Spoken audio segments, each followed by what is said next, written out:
It's the 2022 World Cup.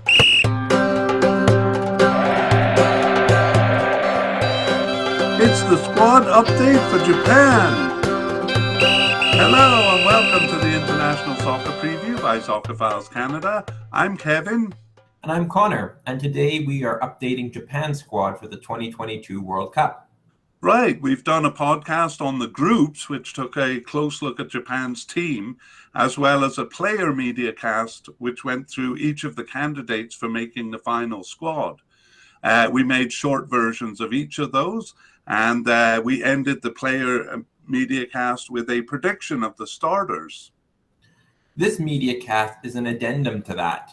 In other words, we won't be repeating all of that information, but we'll simply be adding to it. We recommend the full player podcast, but if we have time, we're hoping to release a player version focused solely on the final squad.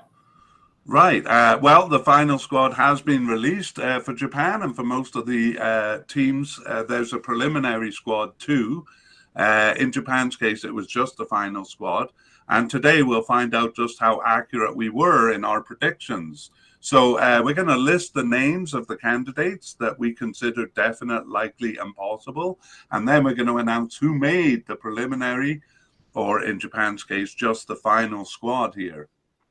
As we guessed, most squads had a few surprises, players who didn't make it and new or unexpected players who did.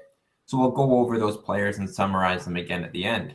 All right, and we'll also discuss whether the selections and the games played since June 2022 have changed our thoughts on our predictions, our predicted starters, and the team as a whole. So let's move on. I am at least wearing samurai blue, Connor, but I don't have a Japan shirt, so it's got to be Cardiff again. Yeah, well, I'm wearing blue as well, not even a shirt, but blue for the samurai blue, as you said. Okay, well, we're getting as close as we can. So let's begin with formations. We're really focusing here on the September games. They had 2 games in September. So whether they kind of continued with the formations that we introduced last time. And we won't go over all of those formations here, but the last 2 games there represent the September game. So what do you say, Connor? Yeah, for both September games, they used a 4-2-3-1. They had used that formation in some of the Asian Cup and World Cup qualifying games. Really, Japan used a lot of different formations. Previously, in friendlies, they used 4-3-3. So it's a bit of a shift, but Japan has kind of tried a lot of different formations. Yeah, it's kind of interesting. For most of the friendlies, it was a 4-3-3, but as you say, a lot of different formations before that. But an interesting note here is they did start the Asian Cup and World Cup qualifying with 3 games in a 4-2-3-1 formation. So a bit of a return to that formation. I wonder if that's kind of the most comfortable formation for them. Okay, well, we'll keep that in mind as we go through the squad. So we're going to kind of repeat the candidates here. So let's begin with the manager. Yeah, the manager is Hajime Moriyasu. He's been in charge of the national team since 2018. All right, and no change there. He is still in charge of the squad. And we'll move on to goalkeepers. So for goalkeepers, or for the positions, we're going to first introduce the players. And then we'll say who made the squad, and then we will finish with a little summary based on what happened in September games and whether we've changed our opinion on who we think the starters will be. So take it away, Connor. Yes, we had one definite candidate. That was Shiuchi Gonda. He has 33 caps, and he plays locally in the Japanese league. All right, and next, likely candidates. We have 2. We have Eiji Kawashima. He has 95 caps. He's 39 years old and plays with Strasbourg in France. And then also likely we had Daniel Schmidt. He plays in Belgium and has 11 caps to his name. Right, and I think during the podcast we moved Daniel Schmidt ahead of Kawashima because he seemed a bit more likely. And how about possible candidates? Yeah, there were no possible candidates that we identified. All right, so this is pretty straightforward, and it is straightforward as all three of them have made the final squad. So I'll just summarize by saying Gonda had been the starter throughout most of qualifying until all three of them started in the June friendlies. Schmidt actually playing twice. Gonda and Schmidt each played one of the September friendlies, so it kind of continues to be a rotation. In the previous podcast, we didn't nominate a starter, but now we think it will be a rotation of Gonda and Schmidt. But if there is just to be one of them, we would favor Gonda over Schmidt. So we will move Schmidt to kind of a yellow, and Kawashima just a blank. Okay, and we're not dealing with the possible or unlikely ones, or the ones that seem to be off the squad in this podcast, unless some of them are chosen. And are we ready to move on to defenders? Yeah, so we have one definite candidate. That was Maya Yoshida. He plays with Schalke in Germany and has 121 caps to his name. And he's 34 years old. Okay, and do you want me to announce or wait until the end? I'll go through the likely candidates first. Okay. So likely, we had a couple. We had Takahiro Tomiyasu. He plays with Arsenal and has 29 caps. We have Hiroki Ito. He played with Stuttgart and has just 5 caps. He's only 23 years old. And then also as a likely candidate, we nominated Ko Itakura, who played with Borussia Mönchengladbach, another young defender, 25 years old, with 12 caps to his name. Yeah, right. And I have a couple of notes to add there. Actually, we had Ko Itakura as a defensive midfielder or a central midfielder, but he's been recoded as a central defender because that's where he played. And we also have a bit of an injury concern. So he was injured with a ruptured ligament or a knee problem from mid-September. However, his return date was supposed to be November 14th, and the manager has added him to the squad, so seems willing to take a chance there on Ko Itakura. So yeah, he has made the squad. And Maya Yoshida, our definite candidate, has made the squad. And Hiroki Ito, Hiroki Ito and Takahiro Tomiyasu all made the squad, all the definite and likely candidates that we had. Oh, did we have any possible, Connor? Yeah, there was just one possible. That was Naomichi Ueda. Yeah. He has 16 caps and plays for Nimes in France, and you can tell us about him. Yeah, he actually didn't make the squad, so it seems just these 4 candidates, which is, I wonder if they have maybe candidates from other positions as a backup. Does that seem too few to you? I think 4 is probably standard. Some may opt for more, but it depends, kind of on the versatility of some of their players. All right. Well, yeah. And maybe you want to talk to us about the starters. Yeah, that's right. Well, we saw during our last podcast that Tomiyasu had been injured, and that kind of confused the matter as to whether he was a starter or not. But he and Yoshida paired in the first September friendly, and so we think that's going to be the starting pair there. So I will change the highlights to indicate that. So Yoshida and Tomiyasu as the starting central defense. Okay, are we ready to move on to left backs? Yeah, so for left backs, we had one definite candidate. That was Yuto Nagatomo. He has kind of a long career, but he currently plays with FC Tokyo in Japan and 137 caps for the national team. Wow. Yeah, he's 36 years old, so really getting up there. And then we had one possible candidate, and that was Sho Sasaki, who also plays in Japan. Okay, well, we'll erase the other candidates from the previous podcast and focus on these guys. And actually, it's only Yuto Nagatomo um, making the squad. Sho Sasaki did not make the squad. So in terms of in terms of our predicted starters, in the previous podcast, we thought Nagatomo for sure was the starter, and we haven't changed our mind on that. But just to note, the central defender Hiroki Ito is a bit of a backup for this position. He's played left back. Okay, let's go to right backs. Let's hope it's as simple as that all the way through, hey? Yeah. We had one definite candidate in right back, and that was Miki Yamane. He plays in Japan. He's only been with the team since 2021, has 14 caps in that time, but we still considered him a definite candidate. And then we had two possible candidates.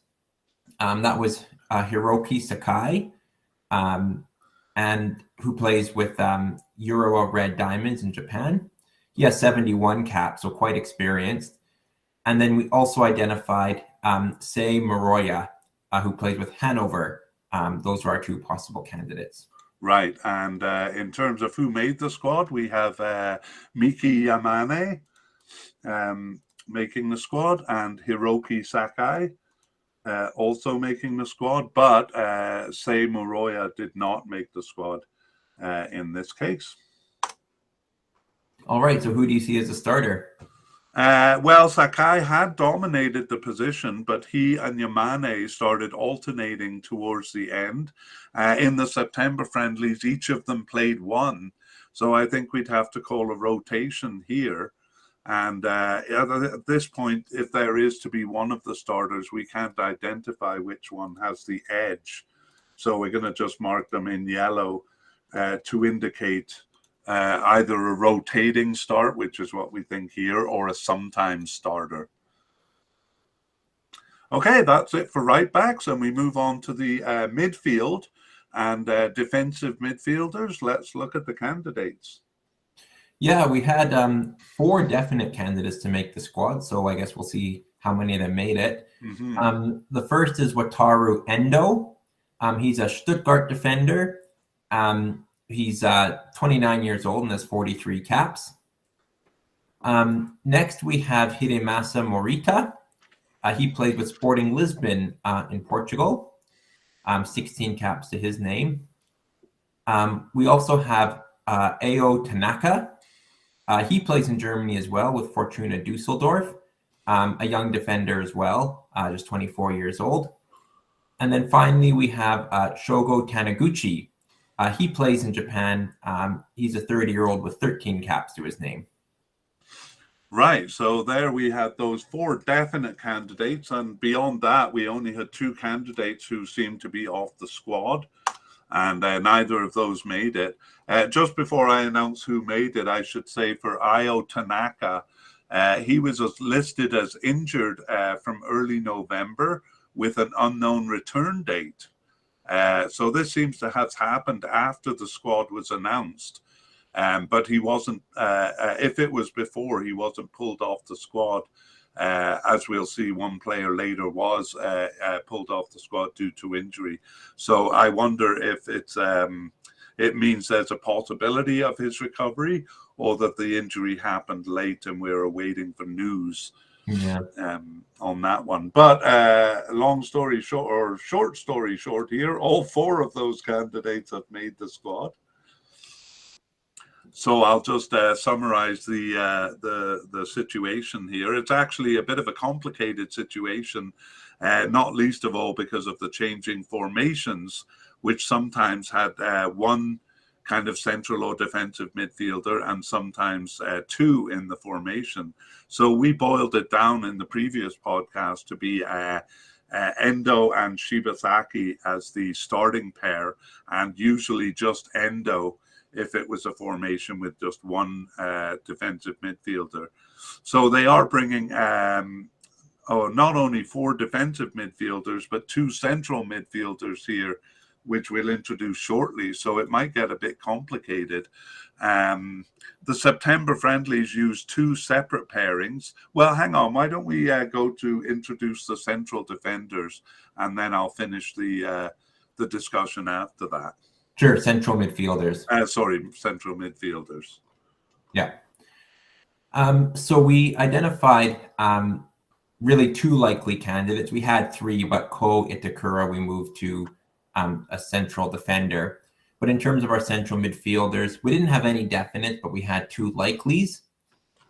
Those are Yuta Nakayama. He played with Huddersfield in England and has 17 caps to his name. And then also Geiku Shibasaki. He played with Leganes in Spain and has 59 caps, so a bit more experience. Okay, and we do have news on Yuta Nakayama. He was selected for the squad, but he had an Achilles tendon rupture in early November. The return date was unknown, but obviously he was deemed to have not been a possibility for the Cup, and he is off the squad now. And as of November 5th, his replacement hadn't been announced. I'll try to update that. I'll just check quickly if that has been announced here. Oh, okay. We'll have to keep this in mind. This is fresh new information, Connor, but we have the name of the person who replaced him, and it is Shuto Machino. So he's actually a forward, so we'll have to adjust when we get to him. Shuto Machino. Okay, so should we finish the? We'll finish the discussion. Oh no, I got to say who made it there. So yeah, Yuto Nakayama made it, but then is injured. So I'll indicate that with a purple highlight for our YouTube watchers. And Gaku Shibasaki also made the squad. There we go. And yes, as you said, we moved Ko Itakura up to central defense, so I'll just erase that. And possible candidate Rio Hatate did not make the squad. Okay, so I'll finish the summary then. As I said, we boiled it down to Endo, defensive midfielder Endo, and central midfielder Shibasaki as the starting pair. And now we see they're bringing 4 defensive midfielders and 2 central midfielders. So a bit complicated in the midfield there. The September friendlies used 2 separate pairings. In one of them, there was Endo and Morita. And in the other game, it was Shibasaki paired with Tanaka. So we're going to still hold to Endo and Shibasaki as the starting pair, but we do think there might be some rotation there. That's right. All right. Anything to add there? No, I think we can go on to continue with the midfield and go on to left midfielders. All right. And who do we have there? So for left midfield, we identified just one likely candidate, and that's Genki Haraguchi. He plays with Union Berlin in Germany, who are doing quite well, and he has 74 caps and is 31 years old. All right. Well, he was a surprise non-selection here. As you see, we had him as likely. I'm going to highlight him in red there because it's a bit of a surprise. Actually, there were signs of his non-selection in the September friendlies, as he was subbed in the 86th minute in game 1 and not fielded in game 2. So maybe there was a sense of him not being selected. And interestingly, Connor, the manager said he opted for players with burning ambition over experience. So, yeah. I mean, he didn't specifically mention Haraguchi, but we have to assume that the comment is made basically for the players that are surprise non-selections, right? Yeah, of which Genki Haraguchi is one. So, yeah, interesting comment from the manager, because he is an experienced player, but yeah, obviously finding room for others instead. Yeah, that's right. It might have been also directed towards Yuya Osaka, who we'll meet a bit later, but we had judged him as only a possible candidate. So Genki Haraguchi turns out to be uh, the only player we had in the definite or likely that was not selected. So you can't help but think that the comment was directed a bit towards him. Mm-hmm.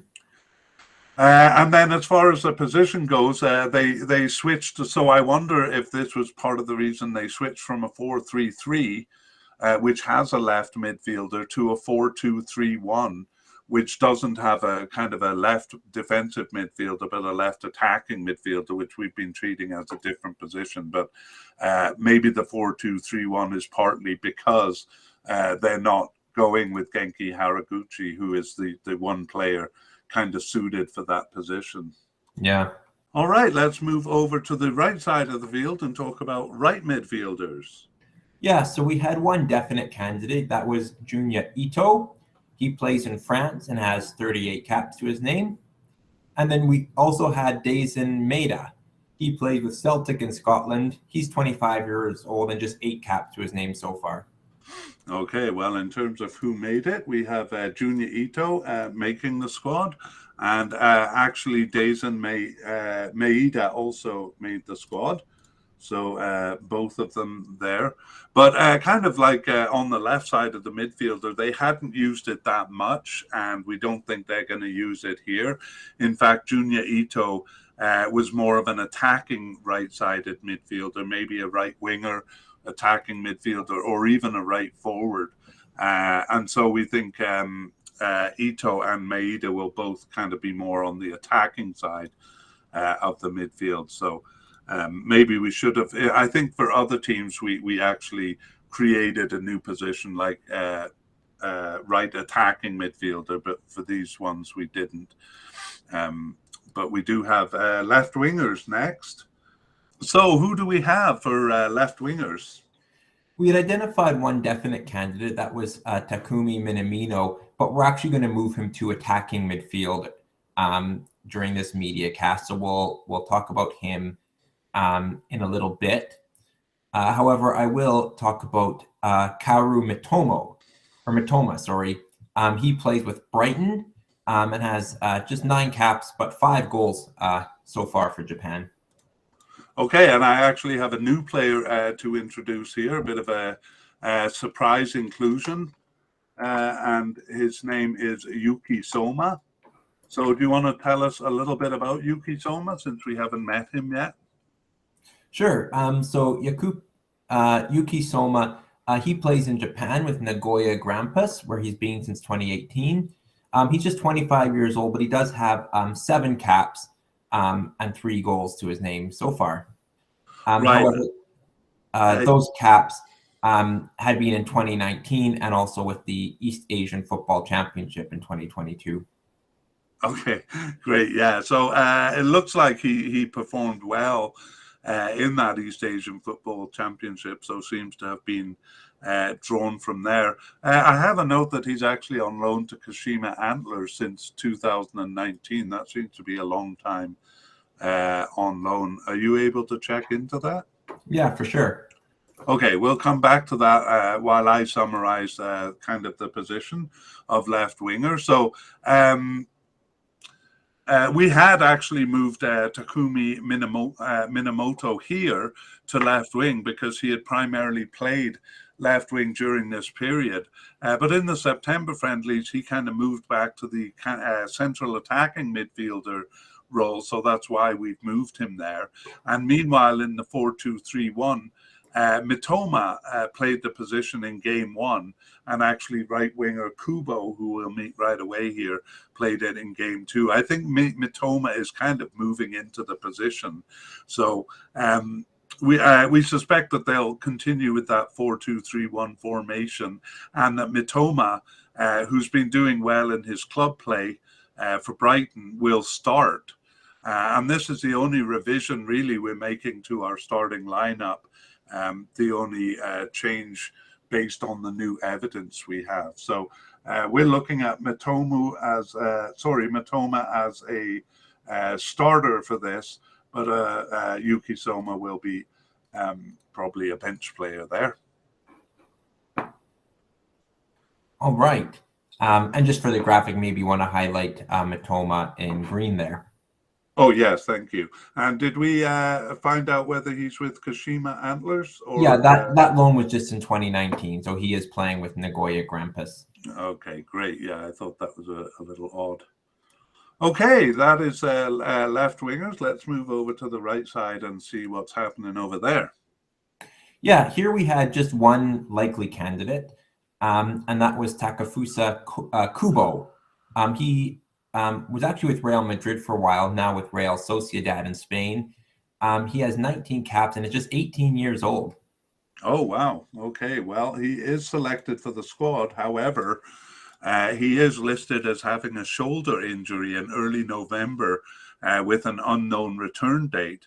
So again, this is an injury that seems to have happened after the squad was announced. So there's no mention of his being replaced yet. So it seems there is a possibility of recovery here, or else the manager kind of taking the risk of bringing him along.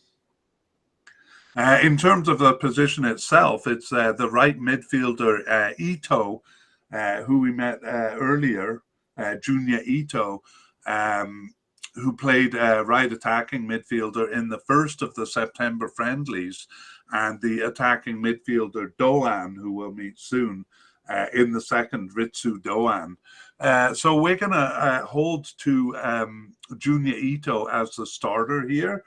We did kind of highlight him in green above, and Kubo was always a backup in this position. All right, let's move on to the forward line, and we will begin with attacking midfielders. What do we have? Yeah, so first we had one definite candidate. That was Takumi Minamino, who we introduced earlier. He had played in England, but he's actually now with Monaco in the French league. And he has 17 goals across 43 caps for Japan. Okay. We also had one likely candidate, and that was Ritsu Doan. He plays with Freiburg. He's just 24 years old, but has 28 caps already. Okay, and in terms of who made the squad, we have Takumi Minamino. So the definite candidate made it, and also Ritsu Doan made it. So I think we have a pretty good batting average here, Connor. Yeah, so far so good. Yeah.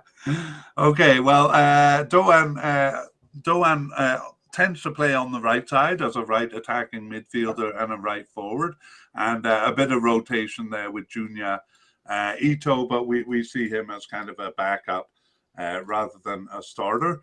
And Minamino was played as a central attacking midfielder. So as we said, kind of moving over from the left side to the center. He was used in the friendlies. Actually, it was forward Kamada, who we'll meet soon, in the first September friendly, and then Minamino in the second.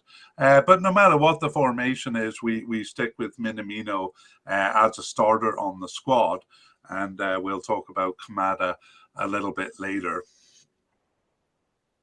Okay, so let us move on to the forwards, and what are the candidates looking like? Yes, we didn't identify any definite candidates, but we had a couple likely. So first is Kyogo Furuhashi.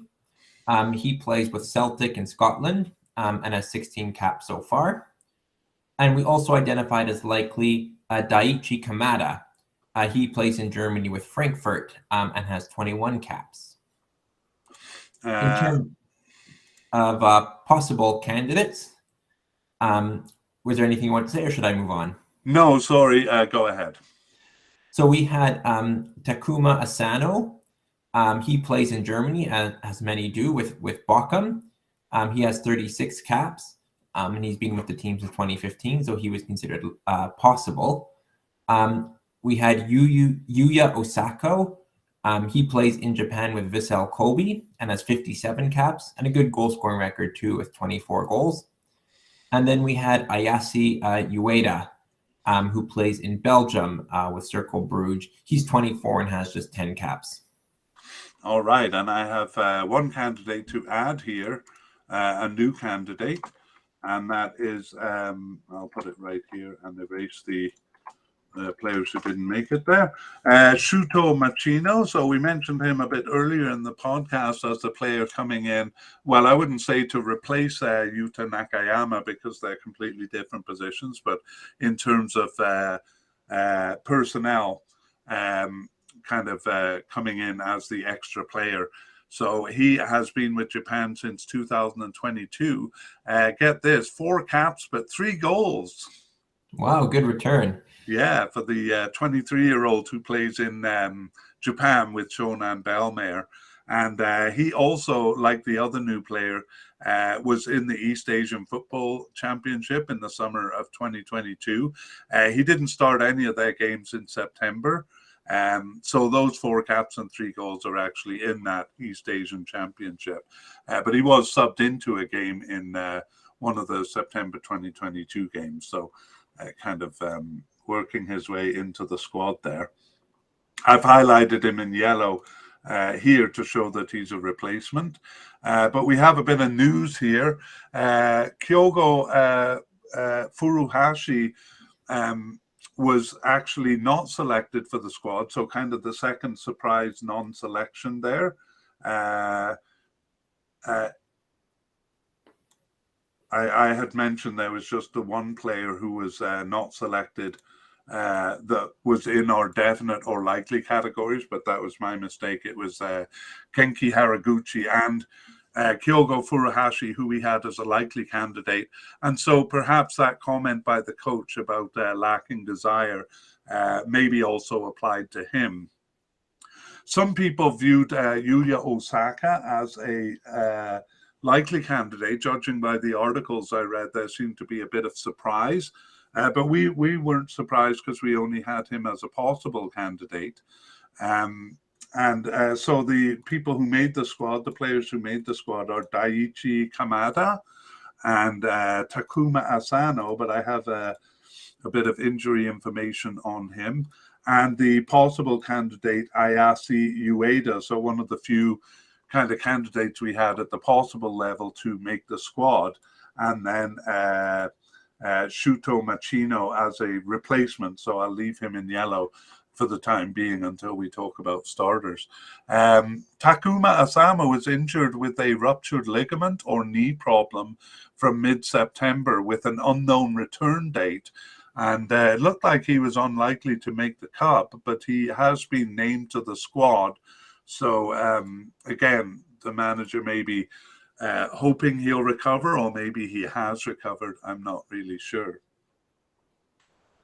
Okay, well, let's finish by talking about the forward position. So we noted in the previous podcast that they're clearly scrambling for a centre forward. And after trying out various candidates up to June, they went with the right midfielder Maeda in game 1 of September friendlies and Furuhashi in game 2. But as we saw, Furuhashi wasn't selected, so the struggle to find a forward seems to continue. In the previous podcast, we couldn't nominate anyone for this position because it seemed quite undecided. As we said, kind of they're looking for a candidate but hadn't found one. So we don't even have have a prediction over who's going to be a starter. What do you make of it, Connor? I think they'll have to work it out in the cup. Yeah, that's not an ideal situation. You think those September friendlies would be to test out the squad, but the fact that one of the forwards who started didn't make it in Furuhashi is a surprise. Yeah, so it is a problem. Perhaps Daiichi Kamada will get the start, but really we don't really know. Yeah, or it actually could be one of the players, one of the midfielders that we've talked about earlier, moving up into that position. Yeah, it seems a bit of a waste to have Furuhashi as a starter in the second friendly, but I guess that must have persuaded the coach that he wasn't the right man for the job. Yeah. Okay, well, we won't dwell too much on the statistics here, but we're going to kind of update the statistics that we had before. And now we can just look at the members of the final squad and talk about their stats. So average age, Connor, Yeah. 28. Oh, sorry. Go ahead. No, I'll let you continue. Oh, no, you continue. You go ahead. Okay, so the average age is 28.1 years. Do you have any sense if that's a bit older or younger than usual? I Or mean, I've average? been saying through all the podcasts that 25 to 27 and kind of viewing 27 as the upper end. But I got to say, and this is kind of all candidates rather than the final squad, it turned out that 27 was more like average. So it seems like teams are bringing slightly older players to this World Cup. But by any count, 28.1 is quite old. Yeah. Do you want me to detail that, or should we move on? Let's move on. Do you want Okay. to talk about average caps? Yeah, the average is where we haven't done the update on enough teams to really compare it with other teams. But if they do have an average age of 28.1, then at least they should get the benefit of maturity and the players having a lot of experience. But that's not really the case here. We have the stats for Costa Rica. Their average age is 27, but they have 43 caps on average. And Brazil, their average age is 27.4, and they have 36 caps on average, slightly higher, but a lower age. So it looks like Japan's not really getting the benefit of the age in terms of experience. Yeah, just to confirm, 34.5 is the average number of caps among the team. Oh, did I say something else? No, I'll just mention it here. Oh, just repeating it. Okay. How about goals? Yeah, total goals is 85. That's goals scored by all players in the squad. And that's a total goals per cap of 9.5%. Okay, well, as I said, we don't have a lot to compare to. However, we have Costa Rica and Germany here. Costa Rica with 123 goals and an average of 11%. And Brazil, who we would expect to be quite a bit higher, 161 goals among their 26 players, so almost double what Japan has, and an average of 16.9%. So, the problem we mentioned in the team podcast of the difficulty of them scoring goals really coming out here. Mm-hmm. Where do we expect to see the goals from? Well, we have Takumu Minamino probably with the best average overall. He's got 17 goals in 43 games, so 39%. Daichi Kamada. Karo Mitoma is scoring well. He has 5 goals in 9 games, but that's only 9 games, so his 55% would need to be validated over more than 20 games. So no really big scorers on the squad, except perhaps Minamino. So when we were talking about forwards, I was wondering if maybe they'll try Minamino or Mitoma up front. Okay, well, we're going to finish with just a kind of a summary of the things we've talked about. So we're going to summarize the players who were notable non-selections, new players, updates on injury, and then we're going to just talk briefly about whether we think the information we've learned in this podcast or in this mediacast changes our opinion of the squad. So do you want to take it away by introducing the notable non-selections? Yeah, we've talked about them, but I'll just mention them by name here. Genki Haraguchi, who we considered likely. Kyogo Furuhashi, we also considered him likely. Neither of them made the squad, nor did Yuya Osako, who we just considered possible. Yeah, we just added him to this list because some articles we read seemed surprised by it. How about new players? Yeah, so 2 new players were brought to the squad that we initially hadn't profiled.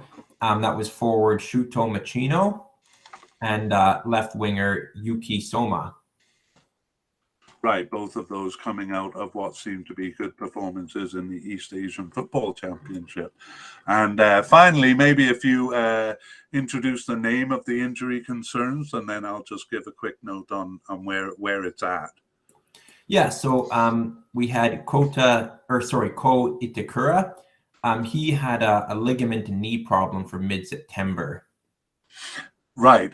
His return date was expected to be November 14th, so hopefully in time for the Cup. And it seems like the manager is willing to take a chance from him.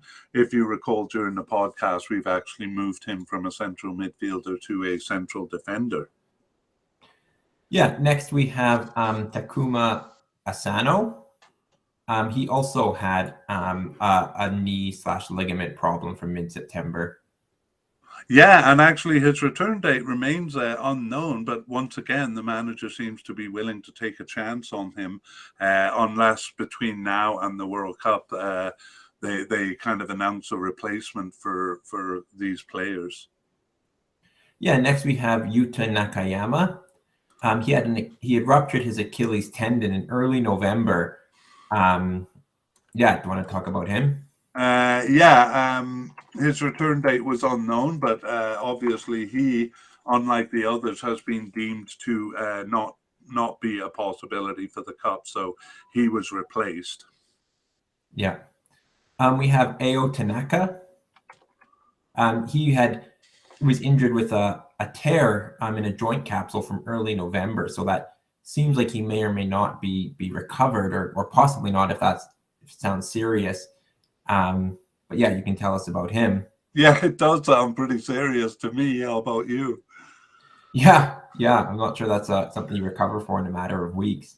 Yeah, I mean, once again, it looks like either the manager has decided to take a risk on him, or perhaps we'll see him as a late replace player. I'm sure they're just going to keep their eye on all of these guys, and if they decide they can't play, we may see a late replacement there. Yeah, then we had Daichi Kamada. He was listed as having an infection in early November, but was expected back shortly.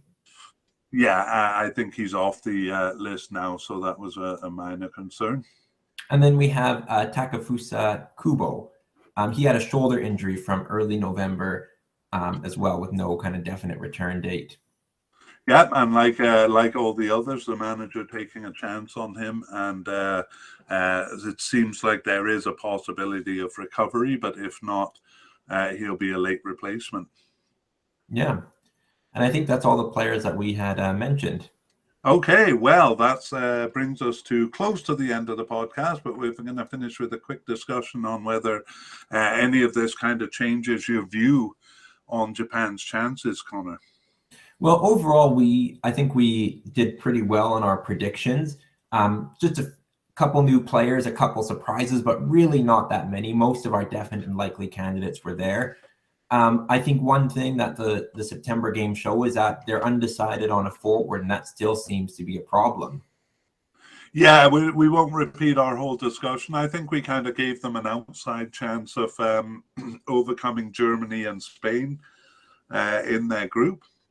And I gotta say that forward problem makes me worry a bit. Like, Spain and Germany are hard to score against at the best of times. So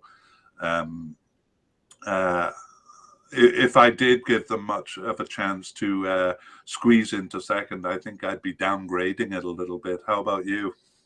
Yeah, I think it's a big problem. I mean, they're a decent team, but if you can't score goals at this level, you're not going to win games. And I think that just the quality of opposition they're playing for, it's going to be difficult for them. So I don't see this really improving their chances. I'm a little bit negative about them getting out of the group. Yeah. Well, if you want to hear more discussion on Japan, the previous podcast, especially the team podcast or the group podcast in this case, is where we discussed it most extensively. But that brings us to the end of this update podcast. So, we won't go over all of our information, but keep in mind that we may be posting a final podcast with we'll just be editing together the bio information on the 26 players who make the final squad. But yeah, as always, you can find our podcast at soccerphiles.captivate. For more information. Yeah, for more information, check the show notes, and we will hopefully see you in our next mediacast. Bye-bye. Right. Bye.